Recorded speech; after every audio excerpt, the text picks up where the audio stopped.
This is Pet Life Radio. Let's talk pets. I'm Smiley the dog. I am a mutt. I'm Smiley the dog. I'm super smiley. I have a cat, 2 sweets, the travel kitty. I'm a big girlfriend. Angel's really pretty. I have a pony and we share a big horse. We have a big yard. Yeah, we have to, of course.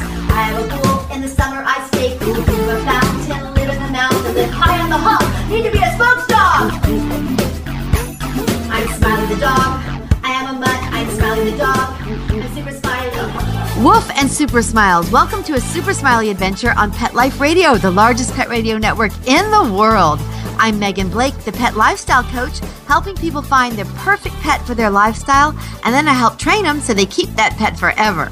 And breaking news, I'll be teaching a huge group dog training class every week in Greensboro, North Carolina at the gorgeous downtown LeBauer Park every Sunday at 4:30. So come join us to learn better dog communication, dog safety, and bite prevention for your kids. And today we're here with my oh-so-handsome co-host, 2-time shelter dog, Super Smiley. Here on a Super Smiley Adventure radio show, we explore adventures where animals lead. These can be adventures for fun or missions of animal advocacy or inner journeys of self-discovery where our pets become our leaders and our teachers. And speaking of missions for animals and adventures, our guest today is at the top of that list. Cats, dogs, and horses, he knows and has helped them all. He's the president and owner of the Reedsville Veterinary and Emergency Hospital. He's been named the Veterinarian of the Year. His dog, the little black Scotty named Peggy Sue, won Westminster's Best in Show,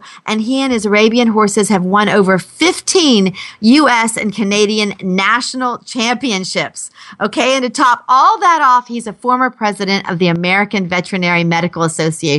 He's Dr. Joseph Canarney. Welcome, Dr. Canarney. Thank you so much. It's great to be here with you today. And I look forward to us talking about a great new happening in the dog world. Yep, something we all have to know about. And speaking of that, Dr. Canarney, first of all, thank you so much for all the wonderful care that you've given to Angel and Super Smiley. And they've been having a bit of a time lately, both of them, haven't they? To catch our listeners up. They sure have, yeah. Yeah. I'm so glad they have you, Dr. Canarney, to look after them. To catch our listeners up, Smiley was actually in a car accident, and he's working on his recovery. And Angel seemed to me overnight, I know it wasn't overnight, but it seemed that way, to develop a hot spot on her tail, which was covered with her long, luxurious German Shepherd hair. So I never even saw her licking it until that spot became bald. Of course, we went straight to Dr. Canarney, right, Dr. Canarney? Sure did, and hopefully we're on the way to recovery. Yep. And I want to talk about this just for a moment. I know our topic is canine flu, but this is so imperative advice. It's such imperative advice for everyone listening. These hot spots, if they get infected, they can be very dangerous, right? Tell us a little bit about that. Well, like she had hot spot on the tail, and I've actually seen the infection get so deep and dogs chewing on it that I've actually seen them lose a tail. So any infection should not be taken lightly, and early treatment, early onset usually leads for a good result. So it's something that you don't want to set aside. And you've got to remember, a hot spot is infection. Absolutely, because a lot of people, in the pet store, they can buy topical creams and things for hot spots, and people often think of hot spots as, oh, it's not a big deal, it's just a hot spot. But I remember you looked right in my eyes and you said, if you don't keep your mouth off that, we may be amputating that beautiful tail. So I took it very, very seriously, and I wanted to share this with our listeners, right? And I bet she's looking better. She is. Oh, and I want to tell everybody about the wonderful high-tech coverage I have for her. I took like an athletic sock and cut the toe out, and she's got an athletic sock on her tail. Does that work for you, Dr. Canarney? That works for me. As long as her teeth and mouth stay away from that, she's going to heal. Okay, good. And speaking of that, how can somebody assess if the hot spot is infected? How would they know? Infection is heat, swelling, pain, red. Okay, and got if you look at that, and when she came in, it was really red. It was red, hot, and it was oozing. It was painful. Yeah. And so that's infection. Got it. Actually, I found a cat one time who I adopted and kept her. She lived to be 26 years old. Absolutely, she did. She should have been in that longevity genetic testing. Her name was Priscilla. And when I first found her and rescued her, she had an abscess that had turned into blood poisoning, and that's systemic, and that can kill them very quickly. Can a hot spot do that if it's left untreated? Well, any infection, if it's not under control, can lead to further infections. And so if it ever goes systemic and it's spread to organs, then it becomes more difficult. So, but again, any infection, bad teeth, number one cause of bacterial endocarditis in the heart, as well as bacterial kidney infection. So any infection, and you may think it's mine, that can go anywhere. Got it. And Dr. Canarney, thank you again for all this wonderful information about keeping our pets healthy. You joined us just before Christmas to talk about how we could keep our pets safe during the holidays. And now summer's here. We just talked about hot spots. But the topic of our show today, there's a serious canine flu going around that has been deadly. Did I hear that correctly? Deadly. We, in North Carolina, we've had 2 dogs die from canine influenza. So, that is deadly. So appropriate steps need to be taken to protect your pet from getting this not nice disease. Wow, the canine flu. And most of us have never even heard of a dog flu. And I want to know everything we need to know to keep them safe, what symptoms to look for. And we're going to hear all this need-to-know info right after the break. Smiley, can you wait? Good boy. Sit. Stay. We'll be right back after a short pause. Well, 4 to be exact.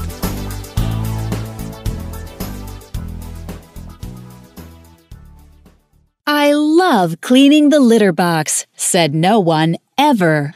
Luckily, there's World's Best Cat Litter, the litter that promises less mess with less litter. Only World's Best Cat Litter uses the concentrated power of corn to quickly trap odors in tight clumps. And quick clumping means you never have to chisel or scrape the box. Less cleanup with less wasted litter? That's a litter bit amazing. Save $2 on World's Best Cat Litter. Visit www.saveonworldsbest.com.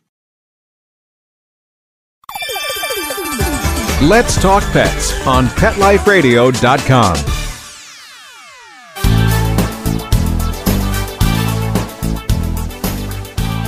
And we're back on a super smiley adventure with the former president of the American Veterinary Medical Association and the current president and owner of the Reedsville Veterinary and Emergency Hospital, Dr. Joseph Canarney. Welcome back, Dr. Canarney. It's great to be talking with you today. Thank you. Long time no see. Not really. Was I in there yesterday? I think. Yeah. We need to stop meeting like this. Right. Now, Dr. Canarney, we're talking about the canine flu, and I'm looking at a map here of the United States, and it appears to me that there are 2 strains of this flu that have spread pretty much across the whole country. So is everybody vulnerable? Tell us about it. Well, so it's a relatively new virus, so there's really no immunity in the population. Oh my gosh. So any dog is vulnerable. And so what happens is the bird flu converted and became this dog flu, and then dogs were brought in from Asia. and Chicago was the first one in 2015, and they probably came over from Korea, and then they exposed other dogs who had no immunity whatsoever. And we know that 80% of the dogs that come in contact with the flu and exposed to this virus will get it. So, and the viruses can live up to 24 hours and maybe even 48 on hard surfaces. So it's not like it dies real fast. So Wow. It can be spread easy. And then you can have dogs that don't show any signs and they can shed this virus for up to a month. Wait, Dr. Canarney, say that again. The dog can be non-symptomatic and is a carrier. Is that what you just said? You can have a dog that contracts the virus and may or may not show bad signs, but has the virus in them, and then they can be shedding that virus for up to a month.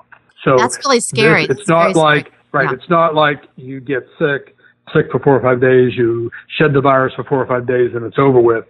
It can be up to a month. So again, a dog that's sick today or contracted the virus today and may have either really, the extreme signs like cough, not eating, really, really lethargic. They're getting discharge from their nose and eyes. And I've seen some dogs have fevers up to 106. So those dogs you think, and then they get over it in a couple days or 3, just like people. It's very much, what happens to us. But for another month, they can be shedding that virus.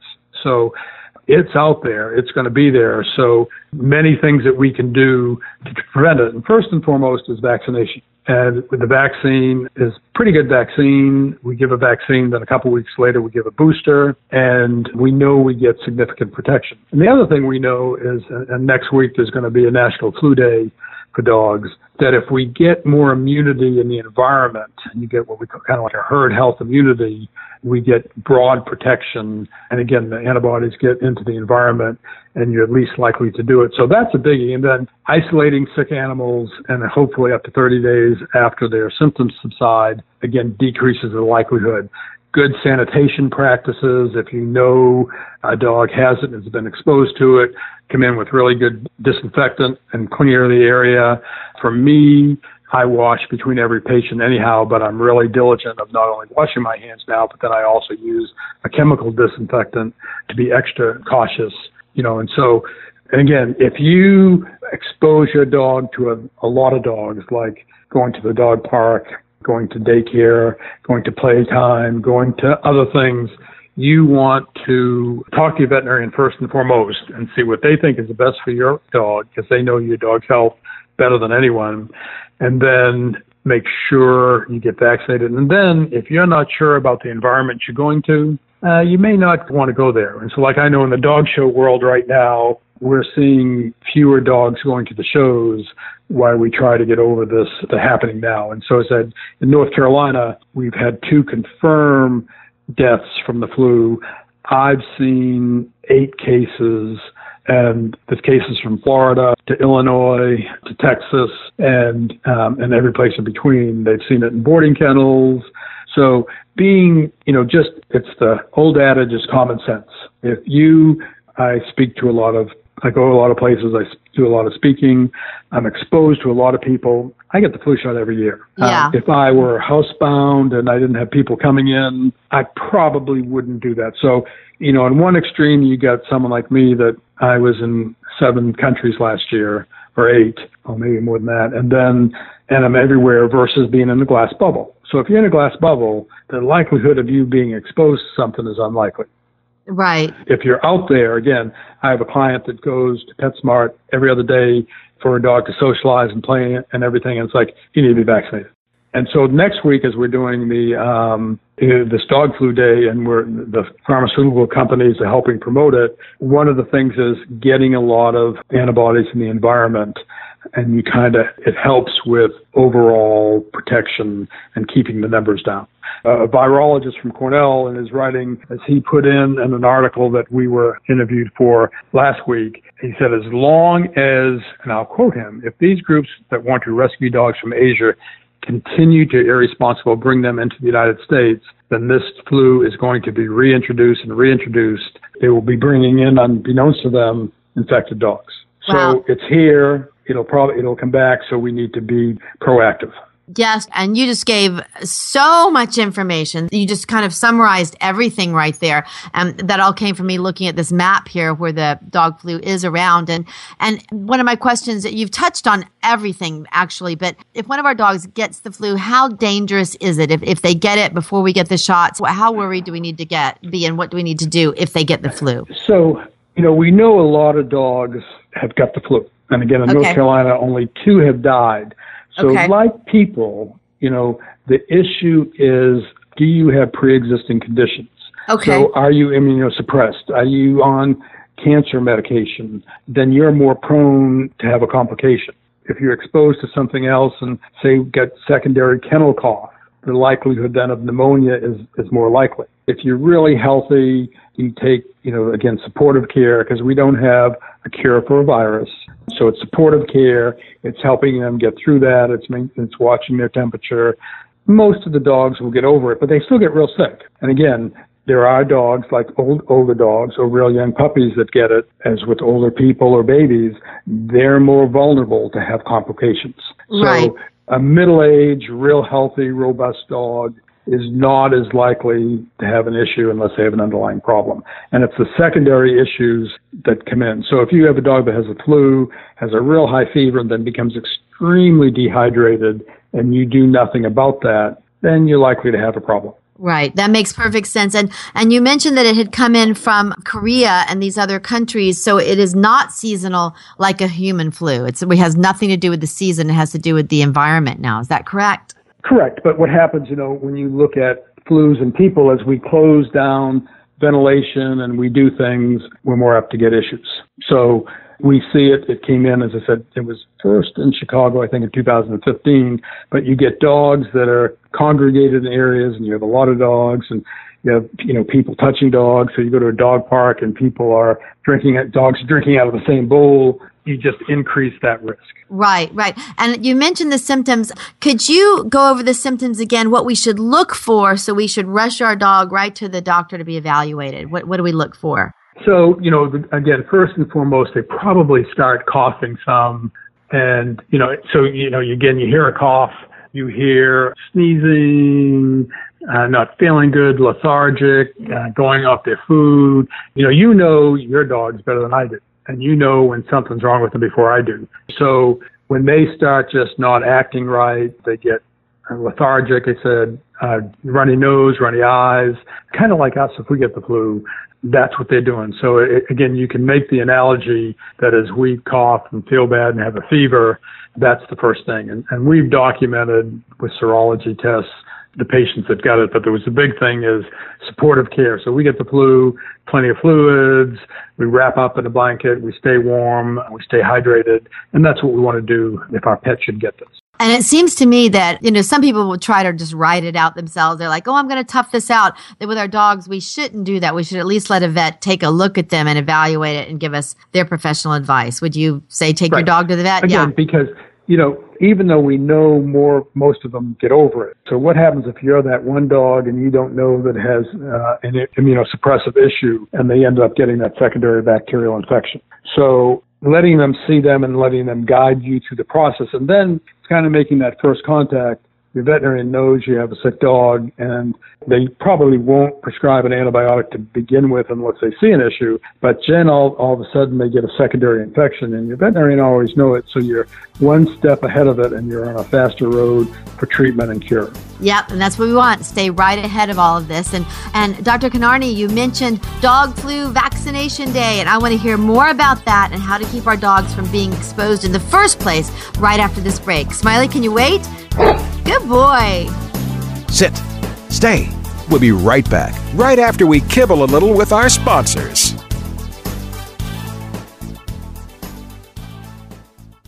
Ew, get the stinky dog away from me. Bad breath and bad gas. Petey stopped eating. All his hair fell out. Itching, licking, missing fur. At least $5,000 in vet bill. Creams, antibiotics, sprays. No results. Everything we tried failed except the Dinovite. DINOVITE.com. If you want the dog to be healthy, you got to feed it something healthy. The omega-3 fatty acids. Flaxseed, zinc, alfalfa. The digestive enzymes that are cooked out of regular dog food. Dinovite is nutrition. The shedding is stopped and the itching is stopped. Her coat is now soft, it's silky, it's healthy and shiny and glossy. She's got life. She's got energy. Tons of energy, no more bad smells. Dinovite's the bomb. Dinovite is the best thing that's ever happened to my dogs, besides me, of course. 859-428-1000. 859-428-1000. Dinovite for life. DINOVITE.com. Molly, here's your dinner. Zeus, that's not your food. Don't let that happen to your precious cat. Elevate your cat's eating experience with the Cat Tree Tray. The Cat Tree Tray keeps your cat's food off the floor and conveniently located on the cat tree. It's the perfect way to eat. It's a beautiful wrought iron tray that easily attaches to your cat tree and keeps dogs and other critters out of your cat's dish. A must for multi-pet households. There's a 6-inch tray for large bowls and a 4-inch tray for smaller bowls. Purchase your Cat Tree Tray today. Go right now to cattreetray.com. That's cattreetray.com. CATTREETRAY.com.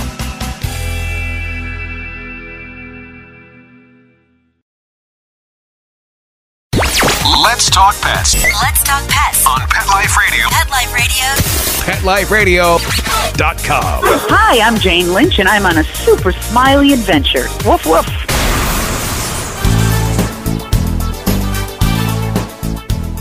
And we're back on a Super Smiley adventure with Dr. Joseph Canarney. Welcome back, Dr. Canarney. Great to be back. So, there's actually an official dog flu vaccination day. Is that right? Yes. And, it's a day that, with the help of some of the pharmaceutical companies, to come out and make it easier for veterinarians to be servicing and getting this vaccine in the hands of people. And usually, well, like with us, because of the help with the company who is discounting the vaccine to us, we'll be giving a discount passed on to dog owners so that next June 20th, people can come in and get a vaccine at a lower cost. And again, part of the goal is if we can get more super immunity in the dog population, we decrease the likelihood of this becoming a really bad pandemic. Good. And you mentioned June 20th. So are most of the vets around the country participating in this, or should people call and see if they can get a discount? Do you know about anything like that? I don't know. I know that so the best thing is to call your veterinarian. And there you go. What they say. Right. Because you may be in an area, and again, I don't know all the areas of the country, and you may be in an isolated spot where they don't think that it is appropriate. Where we are is that we've already had the 2 deaths in North Carolina, and I'm not going to take any chances. My dogs have both been vaccinated, and I'm just not taking any chances. So, and then talk to them about the flu day and where they are. Again, the pharmaceutical company came forward, and they're underwriting some of it, so we're passing that on to the consumer so that their pet is protected. Absolutely, and I like that. I want to encourage everyone to call your veterinarian and tell them that you know that there is an official dog flu vaccination day, and encourage them to maybe participate and give some incentives to get the dogs immunized. I like that. Then we can do that ourselves. And I love that. I think Merrick is one of the health companies that are participating in this, and the North Carolina Veterinary Medical Association. So we're always very, very thankful. Big shout out to these organizations that are helping keep our dogs healthy. And also I saw that there's a hashtag associated with this, Dog Flu Day. So if you all out there are Twittering or Facebooking, please let everybody know, hashtag Dog Flu Day. And if you want to do that, you can also hashtag Super Smiley and his trademark hashtag Share Kindness to spread the word about keeping your dogs healthy and safe and sharing kindness. And let's see. Oh, Dr. Canarney, for people near us in North Carolina, because that's what we're talking about, how can they join in on your Dog Flu Day? I know you're at Reedsville Veterinary Hospital. Do you want to give your phone number or tell a little bit about your clinic there? You could contact we have a webpage. It's reedsvillevet.com. Okay. Our phone number is 336-349-3194. We have a clinic in Reedsville. It's been there about 80 years. We have multiple doctors. We see emergencies till midnight, and we will be promoting and joining in on Dog Flu Day and giving a discount passed on to dog owners. So, I love that. We really think it's important. I personally think it's important, again, for the whole population. We don't want a pandemic coming through. No, that would be terrible. And Angel and Smiley are definitely going to be vaccinated as well. So that's very cool. And I also love that Dog Flu Day is about education, which is exactly what we're doing today. So in addition to getting them vaccinated, how can we protect our dogs from being exposed? You mentioned maybe not letting them drink after each other in the dog park, or maybe not visiting these stores all the time, like maybe they used to go shopping every day. What would you suggest for how we adjust our behavior a little bit during this? Well, so again, to me, it goes back to Common Sense 101. I would not go into a facility where I knew there were a lot of people with the flu unless I'd been vaccinated. Okay. And that I had to.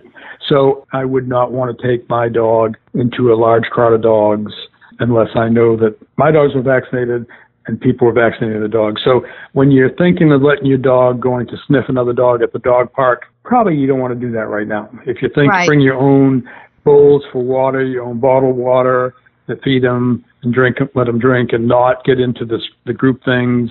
If you're going to be boarding your dog, make sure you talk to the place where you're boarding and make sure that they work on having dogs be vaccinated for a lot of the things, and that it's a high quality place. And so just take the precaution, take the common sense precaution of, it's like, well, maybe instead of going to the dog park today, I'll just, take a walk down the street. Or, so there are things that we may want to be doing until we get a handle on this flu.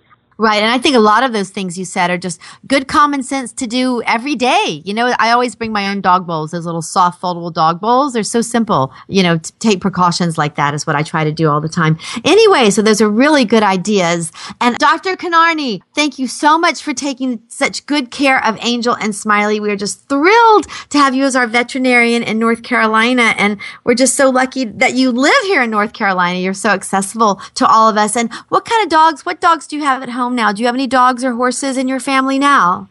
So I have a standard poodle named Pierce. And he's Pierce. looking at me right now saying, do you ever not stop talking? And he was the first one vaccinated, and he goes everywhere with me. And then we have a little mixed dog, Madison, who's only about 5 pounds, and she's the vocal one of the household. And then I have a few horses. So actually, at 8:30 this morning, I was out riding my horse. And that is my fun time. Oh my gosh, I great. love that. Now, do you have an Arabian? Is this an Arabian?